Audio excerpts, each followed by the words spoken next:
नमस्कार। पार्टी प्रदेश आयोजित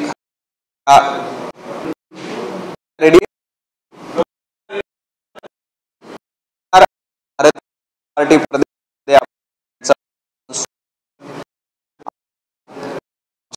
संजय राऊत आणि औरंगजेब फॅन क्लबचे अध्यक्ष उद्धवजी ठाकरे हे मराठवाडा दौऱ्यावर जाणार। त्यांचा मराठवाड्यातील शेतकऱ्यांबद्दल खरंच कळवळा आहे का हा देखील प्रश्न पडतो। भारतीय जनता पार्टीच्या सर्व आमदारांनी, महायुतीच्या सर्व आमदारांनी आणि सर्व खासदारांनी संवेदनशीलता दाखवत मराठवाड्यातील शेतकरी बांधवांना प्रत्येक महिन्याच्या एका महिन्याचा पगार हा शेतकऱ्यांसाठी देण्याचा निर्णय घेतलेला आहे। भारतीय जनता पार्टीचे प्रदेशाध्यक्ष रवींद्र चव्हाणजी यांनी आपल्या सर्व आमदारांशी चर्चा करून भारतीय जनता पार्टीच्या सर्व खासदार चर्चा करून त्यांचा एक महिन्याचा मानधन, एक महिन्याचा पगार हा मुख्यमंत्री सहाय्यता निधीच्या माध्यमातून मराठवाड्यातील ओला दुष्काळग्रस्त शेतकऱ्यांना देण्याचा स्तुत्य निर्णय घेतलेला आहे। आणि त्यानंतर आज महायुतीच्या सर्व आमदारांनी, महायुतीच्या सर्व खासदारांनी त्यांचं एक महिन्याचं मानधन हे मुख्यमंत्री सहाय्यता निधीच्या माध्यमातून ओला दुष्काळग्रस्त शेतकऱ्यांना देण्याचा अतिशय स्तुत्य निर्णय घेतलाय।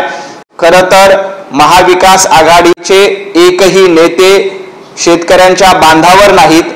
महाविकास आघाडीचे नेते शेतकऱ्यांचे अश्रू पुसत नाहीत तर फक्त राजकारण करतायत।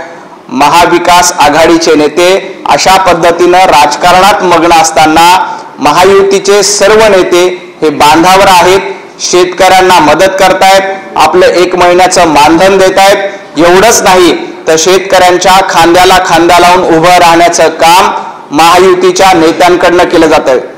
आपण काल बघितलं की स्वतः मुख्यमंत्री देवेंद्रजी फडणवीस हे बांधावर गेले, शेतीमध्ये उतरून गुडघ्या इतक्या पाण्यामध्ये, कमरे इतक्या पाण्यामध्ये जाऊन त्यांनी शेतीची पाहणी केली, शेतकऱ्यांना आधार दिला, शेतकऱ्यांशी संवाद साधण्याचं काम मुख्यमंत्री देवाभाऊंनी केलं।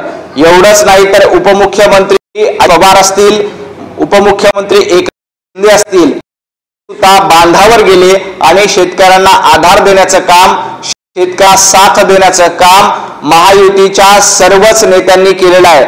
असं असताना महाविकास आघाडीचे नेते फक्त राजकारण करण्यामध्ये दंग आहेत।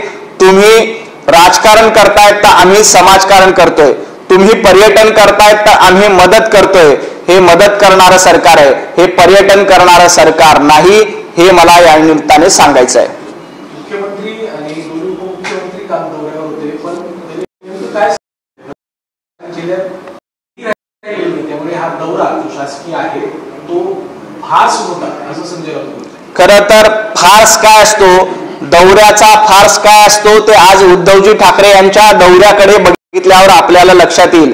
उद्धवजी ठाकरे हे ब्रेकफास्ट मातोश्री करणार आहेत आणि 3 तासाचा दौरा करून पुन्हा लंच करण्यासाठी मातोश्रीला येणार आहेत। मोजून 3 तासाचा उद्धव ठाकरेंचा दौरा आहे, म्हणजे सकाळी 11 वाजता ब्रेकफास्ट करून उद्धवजी ठाकरे मातोश्रीमधून निघतील आणि 2:30 लंच करण्यासाठी उद्धवजी पुन्हा एकदा मातोश्रीत येतील।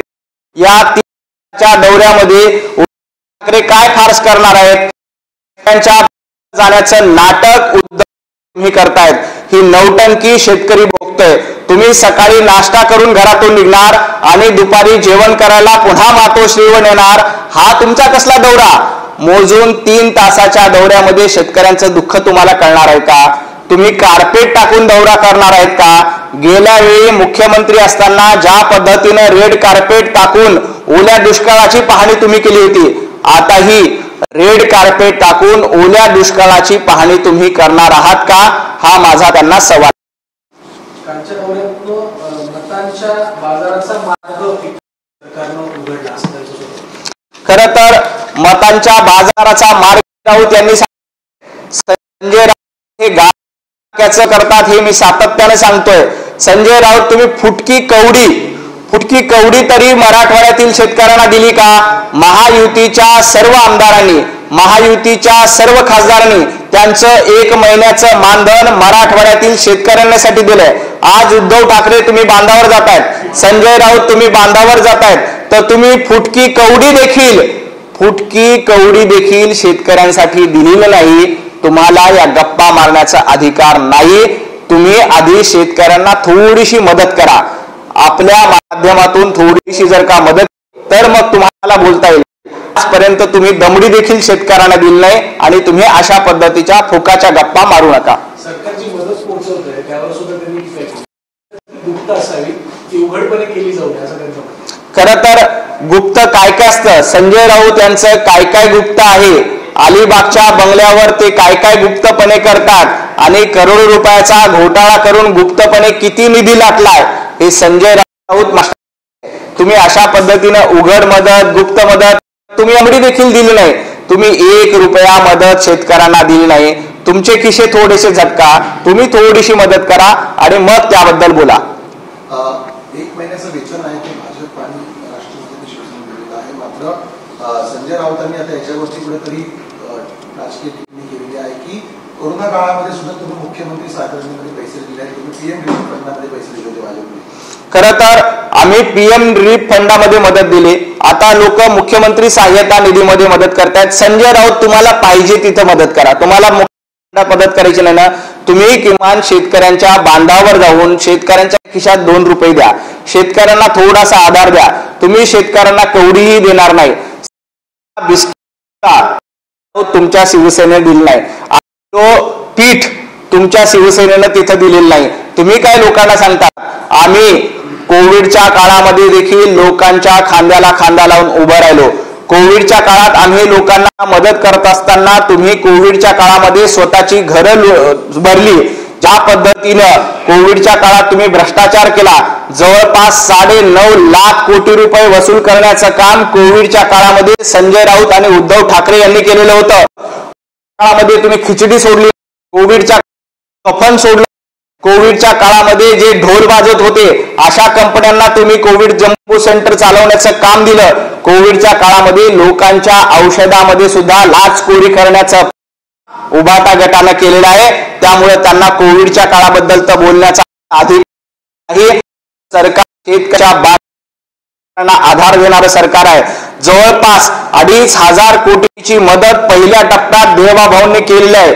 इथून पुढे देखील दुसऱ्या टप्प्यामध्ये अशाच पद्धतीनं भरघोस मदत शेतकऱ्यांना केली जाईल. शेतकऱ्यांच्या म्हणजे केंद्र सरकार असेल, राज्य सरकार असेल, हे शेतकऱ्यांच्या पाठीशी उभं राहणारं सरकार आहे. कुठेतरी दिवसापूर्वी जी कॅबिनेट बैठक झाली त्यावेळी गिरीश महाजन अनुपस्थित होते. यामुळे ते पाहणी करताना पाहायला मिळाले. अक्षरशः त्या ठिकाणी दुचाकी 4 चाकी जात नव्हती, ट्रॅक्टरने गिरीश महाजन फिरताना दिसले. मात्र संकटही असल्याचं राऊत बोलत आहे. गिरीश महाजन हे संकट मोचक आहेत हे वास्तव आहे. गिरीश महाजन यांची आजपर्यंतची कारकीर्द ही संकट मोचक अशीच आहे. परंतु संजय राऊत यांची आजपर्यंतची कारकीर्द गंजेडी अशी आहे. माझा थेट संजय राऊत यांच्यावर आरोप आहेत. आमचे गिरीश महाजन हे संकट मोचक आहेत, ते बांधावर जातात, शेतकऱ्यांना मदत करतायत. तुम्ही रोज सकाळी उठून गांजा ओढता आणि पत्रकार परिषदेत बोलून खोटे ढोल वाजवण्याचं काम संजय राऊत तुम्ही करतायत. गिरीश महाजन संकट मोचक आहेत, तर संजय राऊत गंजेडी आहेत. त्यांचा गंजेडीपणा, गांजा ओढून सकाळी करणारी बडबड ही महाराष्ट्राला माहित आहे. त्यामुळे त्यांनी गिरीश महाजन आणि भारतीय जनता पार्टीच्या नेत्यांवर बोलू नये. मुंबईतल्या SRA प्रकल्पाची जी सातत्यानं चर्चा त्यावर आरोप होत आहेत. काल वर्षा गायकवाडांनी सुद्धा प्रेस घेतली. राऊतांनी असं म्हटलं की SRA सरकारमधल्या कुणाकुणाच्या खिशात पैसे पडले ते पाहिलं पाहिजे. कोण संजय राऊत जे उद्धव ठाकरेंच्या तुकड्यावर जगतात?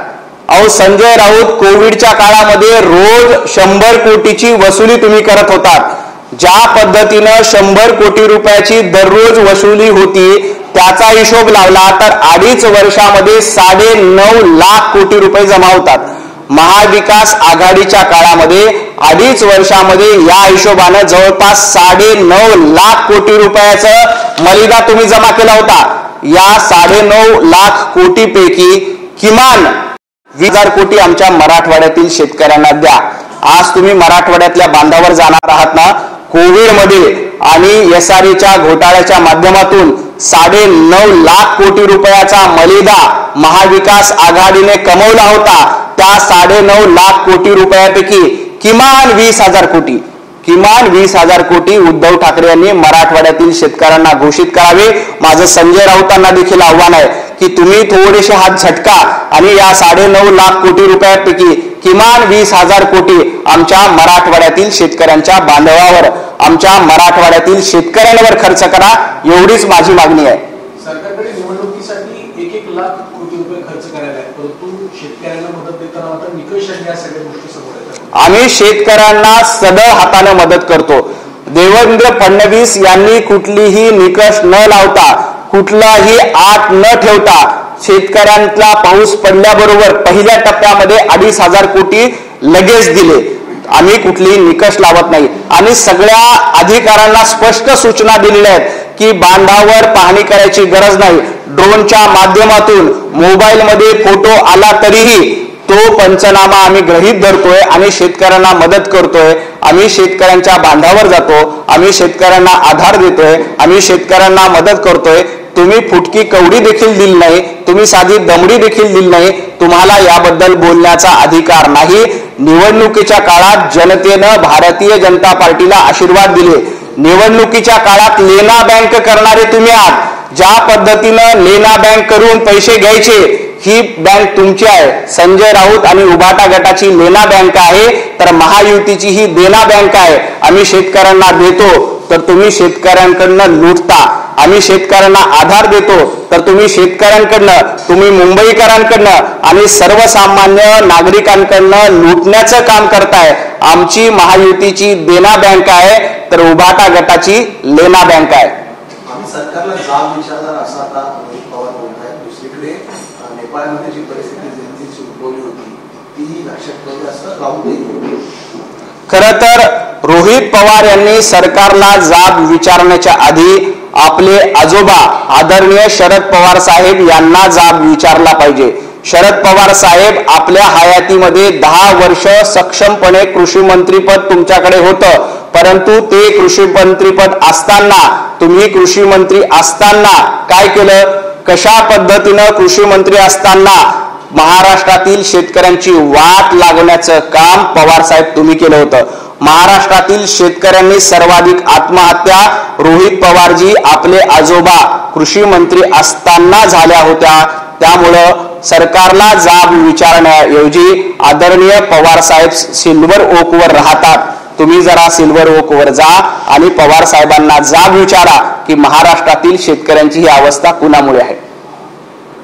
लेह लडाखचा भाग जो आहे तो सुरक्षित ठेवू शकत नाही, मग तुम्ही कसं विश्वगुरु असंही संजय राऊत. खरं तर पंतप्रधान नरेंद्र मोदीजी यांच्याबद्दल बोलण्याचा अधिकार संजय राऊत यांना नाहीये.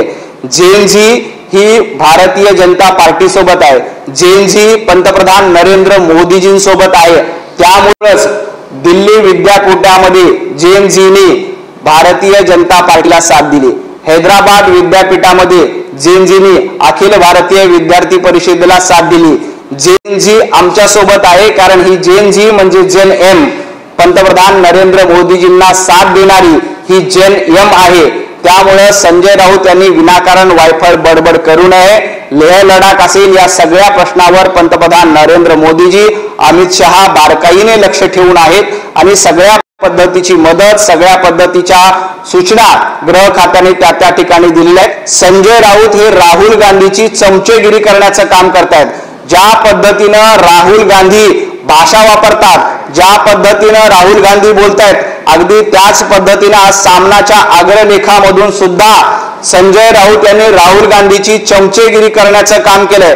बाळासाहेब ठाकरे यांनी म्हटलं होतं की माझ्या पक्षाची काँग्रेस होणार असेल तर माझं दुकान बंद करून टाकेल, परंतु संजय राऊत आज बाळासाहेब ठाकरे यांच्या विचारांना तिलांजण्याची काम तुम्ही करतायत आणि अशा पद्धतीनं राहुल गांधींची आणि काँग्रेसची चमचेगिरी करण्याचं पाप संजय राऊत यांच्या हातून घडतंय. काँग्रेसचे प्रदेशाध्यक्ष सपकाळ म्हणतात की शेतकऱ्यांना 50,000 हेक्टरी मदत जी आहे पाहिजे. सरकारकडे पैसे याआधी खूप होते, कारण 50 कोटी घोषणा कुठून आली होती आपल्याला माहिती आहे. सरकार पाडासाठी आमदार विकत घेण्यासाठी त्यावेळी पैसे होते, मग आता शेतकऱ्यांना मदत द्यायला पैसे का नाही येत असं ते म्हणतात. हर्षवर्धनजी, तुमच्या आमदारांना आधी सूचना द्या आणि 1 महिन्याचं मानधन हे शेतकऱ्यांना द्यावं, याबद्दल हर्षवर्धनजींनी काँग्रेसच्या आमदारांना सांगावं. सरकार हे शेतकऱ्यांसोबत आहे. पहिल्या टप्प्यामध्ये 2,500 कोटी रुपये आम्ही तातडीनं दिले. इथून पुढे देखील केंद्र सरकार असेल, राज्य सरकार असेल, शेतकऱ्यांना अशाच पद्धतीनं मदत करेल. दिवाळीपूर्वी शेतकऱ्यांच्या खात्यावर पैसे गेलेले असतील. शेतकऱ्यांची दिवाळी गोड करण्यासाठी इथलं सरकार समर्थ आहे आणि अतिशय सक्षमपणे इथलं सरकार दिवाळीपूर्वी शेतकऱ्यांना मदत करणार आहे.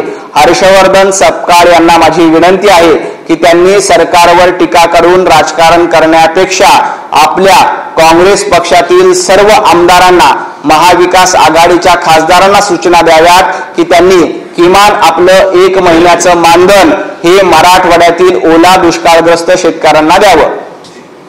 खूप खूप धन्यवाद.